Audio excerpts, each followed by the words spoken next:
Dr. B here with Demystifying the DSM, and we're in the series on psychotic disorders, and I'm going to clump the next two together: brief psychotic disorder and schizophreniform. So brief psychotic disorder, say someone presents to the emergency room or a psychiatric hospital or even in the outpatient psychiatric center, and they are meeting criteria for psychosis. So they have maybe delusions and hallucinations, but it's very important, and one of the criteria for actually having some of the other disorders is a significant impairment in function and a period of time of those symptoms.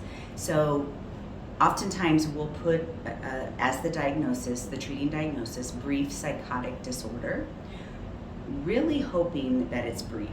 Some doctors will put psychotic disorder unspecified, but here, if you think that you might be able to bring this person out of it, maybe they ingested a substance or they had a traumatic event or something happened that you think that this is brief, right?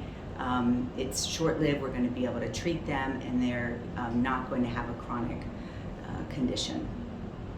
Schizophreniform is when there's been a period of time where they have had these symptoms and we are concerned that they are going to eventually meet criteria for schizophrenia, and schizophrenia is a chronic long-term diagnosis that you can go in remission from, but likely will never go back to baseline.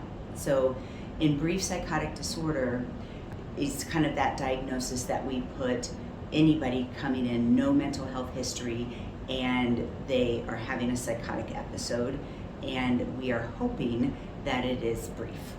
Okay, so that's what brief psychotic disorder is.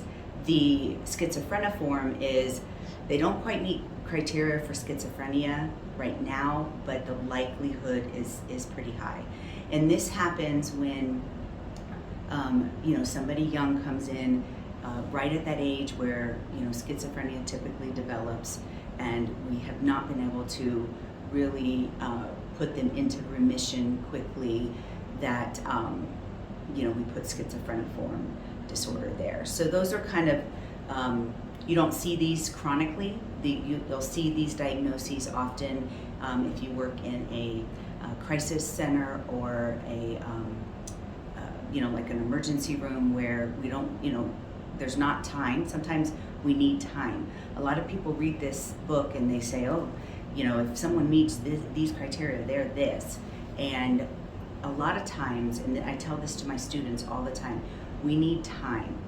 This diagnostic interview that you can sit with somebody for 1 hour and know what their chronic long-term diagnosis is not fair to you as a practitioner, nor is it fair to the patient, right? So these are diagnoses that we can treat, because we have to put a diagnosis, and then to patients listening or clients listening, like your doctor to continue treating you, they have to put something.